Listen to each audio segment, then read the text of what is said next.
स्वागत है आपका आज की हमारी इस वीडियो में। और आज की इस वीडियो से हम शुरुआत करने वाले हैं हिमाचल प्रदेश सामान्य ज्ञान की इस सीरीज़ के बारे में। तो आज का हमारा टॉपिक रहने वाला है हिमाचल प्रदेश एक राज्य कैसे बनता है। सबसे पहले हमें हिमाचल प्रदेश की हिस्ट्री को भी देखना पड़ेगा। हमें जाना पड़ेगा उस दौर में जब भारत को स्वतंत्रता मिल रही थी और यह समय था 1947 का। उस समय रियासतों का जो है भारत के संग में विलय शुरुआत हो जाती है। अब उस समय क्या होता है, जो भारत सरकार थी, जितनी भी रियासतें भारत में उस समय थी, ये लगभग 600 रियासतें थी। इन्होंने रियासतों के लिए कहा आप या तो भारत में शामिल हो जाइए, या तो आप पाकिस्तान में शामिल हो जाइए, या फिर आप स्वतंत्र भी रह सकते हैं। तो यहाँ ज़्यादा जो प्रेशर रहता है वो रहता है कि आप भारत में शामिल हो जाइए। तो रियासतें धीरे धीरे भारत में शामिल होने के लिए जो है अपनी तैयारी करती हैं। तो हिमाचल प्रदेश से जो पहली रियासत भारत के संग में मिलाई गई थी, ये ठियोग रियासत थी। प्रेजेंट में शिमला जिला में ये क्षेत्र आता है। तो ये ठियोग रियासत ने पहली कोशिश की थी हिमाचल की तरफ से कि वो भारत के संग में शामिल हो जाए या भारत देश में शामिल हो जाए। लेकिन उसी समय जो कुछ राजा थे वो अपना पद नहीं गंवाना चाहते थे। ये राजा चाहते थे कि जो अच्छी ज़िंदगी, जो शाही राजठाट की ज़िंदगी वो जी रहे थे, वैसे ही ये जीना चाहते थे। लेकिन उस समय हमारे यहाँ पे कुछ प्रजामंडल थे जो आज के किसी एनजीओ की तरह ही थे। ये लोगों की भलाई का काम करते थे। और उस समय जब अंग्रेज़ों का शासन था और अंग्रेज़ों का शासन समाप्त हुआ, तो इन्होंने हिमाचल बनाने में अपना योगदान दिया था। तो उस समय कुछ प्रजामंडल और कुछ राजा, जो अच्छे राजा थे, जो लोगों की भलाई के लिए काम करते थे, ये आपस में मिले और उन्होंने कुछ मीटिंग्स की और हिमाचल प्रदेश के लिए कुछ इन्होंने डिसाइड किया। तो सबसे पहले 1948 में इम्पोर्टेंस मीटिंग हुई है।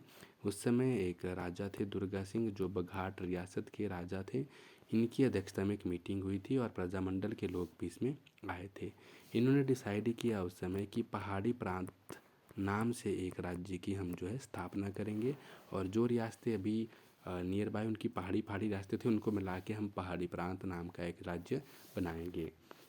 यही प्रपोज़ल ये भारत सरकार के पास देते हैं और भारत सरकार इनके प्रपोज़ल को मान लेती है। और लेकिन उस समय इस प्रपोज़ल में थोड़े से चेंजेस कर दिए जाते हैं। पहला, इसे पहाड़ी प्रांत की जगह ये हिमाचल प्रदेश नाम रखते हैं और हिमाचल प्रदेश नाम से जो है स्थापना की जाती है। हिमाचल प्रदेश के इस विकास को समझने के लिए हमें 4 चरणों को समझना पड़ेगा। 4 चरणों में हिमाचल का विकास हुआ है। तो 4 स्टेजेस हैं। तो पहली स्टेजेस से हम शुरुआत करेंगे। जो पहली स्टेज है ये है 1948 से 51 तक। इस समय हिमाचल प्रदेश जो है मुख्य आयुक्त प्रांत बनाया गया था।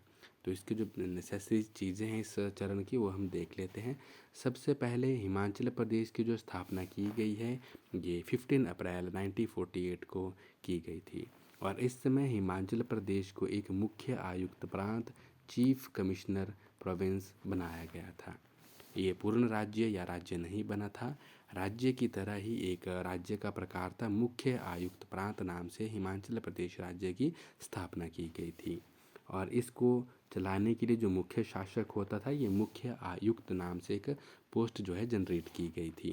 तो इसे इंग्लिश में चीफ कमिश्नर भी कहते हैं। तो पहली बार जो हिमाचल प्रदेश के मुख्य शासक बने हैं 15 अप्रैल 1948 के समय, तो ये चीफ कमिश्नर बने थे। ये क्वेश्चन बहुत से पेपर में पूछा गया है कि प्रथम मुख्य आयुक्त या चीफ कमिश्नर कौन थे। तो एनसी मेहता हिमाचल प्रदेश के पहले चीफ कमिश्नर या मुख्य आयुक्त थे। और जब हिमाचल प्रदेश ये जो राज्य बनाया गया था मुख्य आयुक्त प्रांत नाम से, उस समय इसमें 30 रियासतें मिलाई गई थी। तो जैसे मैंने स्टार्टिंग बताया था कि भारत में लगभग 600 रियासतें थी। तो उस समय हिमाचल प्रदेश में उतनी ज़्यादा रियासतें नहीं मिलाई गई थी। जो खुद से हिमाचल में मिलना चाहती थी उनको मिलाया गया था। कुछ एक को तो सत्याग्रह भी किए थे, आंदोलन करके भी मिलाया गया था, लेकिन बहुत कम मार्जिन था। अगर आज हम बात करते हैं तो ये लगभग आपका मान सकते हैं 60 की रियासतें हिमाचल प्रदेश में मिली होंगी। एक आइडिया जैसा अगर हम मान के चलते हैं तो ऐसा मान सकते हैं कि आधा हिमाचल ही अभी बना हुआ था।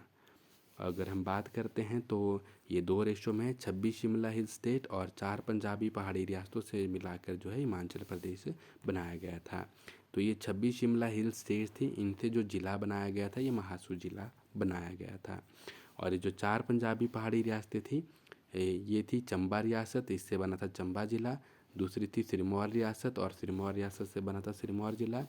ये जो मंडी ज़िला बना है ये 2 रियासतों से मिलकर बनाया गया था, एक मंडी और दूसरी सुकेत। जो आज सुंदरनगर हमारे सामने है ये सुकेत रियासत हुआ करती थी। तो जो मंडी और सुकेत है इनसे मंडी ज़िला बनाया जाता है। तो इस तरह हम देखते हैं कि हमारे सामने 4 ज़िले बन के आते हैं। 26 शिमला हिल स्टेट से महासू, चंबा रियासत से चंबा ज़िला, मंडी और सुकेत से मंडी ज़िला, और सिरमौर रियासत से सिरमौर ज़िला जो बनता है।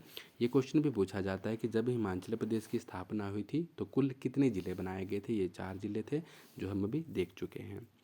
इसके अलावा जो इम्पोर्टेंट क्वेश्चन जो है पेपर में पूछे जाने वाले हैं, एक पेपर में ये पूछा गया था कि हिमाचल प्रदेश की स्थापना के समय हिमाचल प्रदेश में कुल कितनी तहसीलें थी। तो ये 24 तहसीलें थी और 2 उप तहसीलें थी। कई पेपर में आपको 26 की ऑप्शन मिलेगी, ये 24 नहीं मिलेगी आपको, तो वहाँ आप 26 भी कर सकते हैं क्योंकि उप तहसील को भी हम तहसील ही मान सकते हैं। तो कई पेपर में ये 26 भी पूछा गया है, तो आप ऐसा भी जो ऑप्शन आपको रहेगी वो करनी है। अगर आपको दोनों ऑप्शन रहती है तब आपने 24 ही करनी है। इसके अलावा जो हमारे 4 ज़िले बनाए गए थे इनका कुल क्षेत्रफल या एरिया कितना था, तो उस समय 27,018 square kilometre total area Himachal Pradesh का था। अगर हम आज की बात करते हैं तो हमारे पास आज लगभग जो एरिया है ये 55,673 स्क्वायर किलोमीटर का एरिया हिमाचल प्रदेश में है। तो ये अभी बढ़ना है, जैसे जैसे आपके ज़िले बढ़ते जाएंगे वैसे वैसे ये एरिया भी बढ़ता जाएगा। तो ये हम आगे की स्टेजेस में देखेंगे कैसे हमारा एरिया जो है बढ़ता रहता है। इसके बाद अगर हम बात करेंगे तो हम देख सकते हैं सेकंड स्टेज। जो हमारी सेकंड स्टेज है, दूसरा चरण है, ये 1951 से 1956 का रहता है। उस समय हिमाचल प्रदेश बनाया जाता है सी स्टेट या फिर गृह राज्य। तो इसके लिए हमें थोड़ा सा क्लेरिफिकेशन पहले कर लेते हैं कि जो 1948 में जब राज्य बना था और 1951 तक ये रहा था मुख्य आयुक्त प्रांत। इसके बाद 1951 में चेंज हो जाता है और मुख्य आयुक्त से बन जाता है ये सी स्टेट जो है हिमाचल प्रदेश बन जाता है। ये भी भारत सरकार द्वारा ही बनाया जाता है और इसके साथ थोड़े चेंजेस जो है हिमाचल प्रदेश में होते हैं। सबसे पहले जो हेड होता है राज्य का उसे चेंज किया जाता है। इससे पहले 1948 से 1951 तक जो है चीफ कमिश्नर या मुख्य आयुक्त हमारे हेड रहे थे। इसके बाद मुख्य आयुक्त को हटा के उपराज्यपाल नाम का पद लाया जाता है और उपराज्यपाल हिमाचल प्रदेश के मुख्य शासक बन जाते हैं। फिर हिमाचल प्रदेश के जो लीडर थे उन्हें डिमांड किया कि हमें हिमाचल प्रदेश को विकसित करना है, अपस्टेयर्स ले जाना है। तो इसके लिए भारत सरकार ने जो है हिमाचल प्रदेश में विधानसभा की व्यवस्था की है। विधानसभा हमारा वो सभा है जिसमें हम एमएलए चुन के भेजते हैं और उन्हीं एमएलए से एक हमारा मुख्यमंत्री बनता है। तो किसी राज्य के विकास के लिए मुख्यमंत्री और उसके एमएलएस का होना बहुत ज़रूरी है। तो यहीं से शुरुआत होती है हिमाचल प्रदेश के विकास की। जब विधानसभा बनती है तो उस समय 36 एमएलए पहली बार चुने जाते हैं। 36 सीट जो है विधानसभा की रखी जाती है। तो पहली बार हम 36 एमएलए चुनते हैं और उसी में से एक हमारे मुख्यमंत्री बनते हैं। जो पहले चुनाव पूरे भारत में या फिर आप कहीं हिमाचल प्रदेश में हुए हैं तो 1952 में हुए हैं। 1952 में पहले चुनाव हुए और उसमें इंडियन नेशनल कांग्रेस जो कांग्रेस पार्टी उसको बहुमत मिलता है, इसको 24 सीटें जो है उस समय मिलती हैं। तो इस बहुमत के बाद जो है डॉक्टर यशवंत सिंह परमार हमारे पहले मुख्यमंत्री बनते हैं। तो ये क्वेश्चन भी पूछा जाता है हिमाचल प्रदेश के पहले मुख्यमंत्री कौन थे, तो ये डॉक्टर वाई.एस. परमार थे और 24 मार्च 1952 को उन्होंने मुख्यमंत्री के रूप में पद संभाला था। तो ये क्वेश्चन भी काफ़ी पेपर में पूछा गया, तो ये डेट भी हमें याद रखनी पड़ेगी क्योंकि पहले मुख्यमंत्री ने इस दिन पद संभाला था। इसके बाद अगर हम बात करेंगे तो हमारे एरियाज़ में भी थोड़ा विकास होने लगता है। पहले हमारे पास 4 ज़िले थे, तो अब हमारे पास जो है एक और ज़िला जुड़ने वाला है और हम 5 ज़िले होने वाले हैं। तो 1 जुलाई 1954 को जो बिलासपुर उस समय एक सी स्टेट था उसको हिमाचल प्रदेश में मिलाया जाता है। इस हर चीज़ के पीछे कोई ना कोई रीज़न होता है। तो बिलासपुर में भी कुछ लीडर थे जो बिलासपुर को हिमाचल प्रदेश में मिलाना चाहते थे। तो वो लीडर जो है भारत सरकार के साथ मिलते हैं और उनसे बात करते हैं, अपना पक्ष रखते हैं।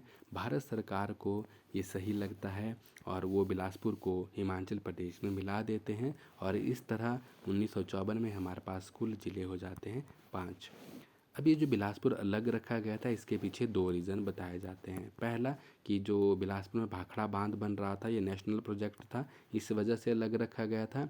दूसरा, जो इसके अंतिम राजा थे, राजा आनंद चंद थे, इन्होंने कहा था कि मैं अपने बिलासपुर को जो है अलग रखना चाहता हूँ, किसी राज्य के साथ नहीं, खुद एक राज्य बनकर रहना चाहते हैं। तो ये इन्होंने कहा था। तो ये 2 रीज़न माने जाते हैं। अब पहला रीज़न हमें काफ़ी स्ट्रांग लगता है कि जो भाखड़ा बांध था ये वाकई ही एक नेशनल प्रोजेक्ट था, इस वजह से बिलासपुर को अलग रखा गया था।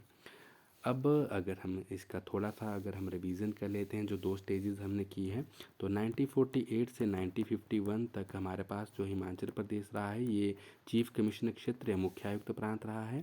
उसके बाद 1951 में चेंज हो जाता है और 1956 तक ये रहता है सी स्टेट। ये दोनों चेंजेस भारत सरकार के द्वारा किए जाते हैं और इन दोनों स्टेजेस में धीरे धीरे भारत जो हिमाचल प्रदेश है इसका विकास होने लगता है। पहला विकास हमारे पास विधानसभा आ जाती है, दूसरा विकास हमें मुख्यमंत्री चुनते हैं, तीसरा विकास हमारे पास जो है 5वां जिला बिलासपुर जो है ऐड हो जाता है। तो आज की वीडियो में इतना ही। बाकी के जो 2 स्टेजेस हमारे रहती हैं वो हम नेक्स्ट वीडियोस में देखेंगे। तो उम्मीद करता हूँ आपको ये वीडियो पसंद आई होगी। अगर पसंद आई है तो आप आगे की वीडियोस भी देख सकते हैं। धन्यवाद।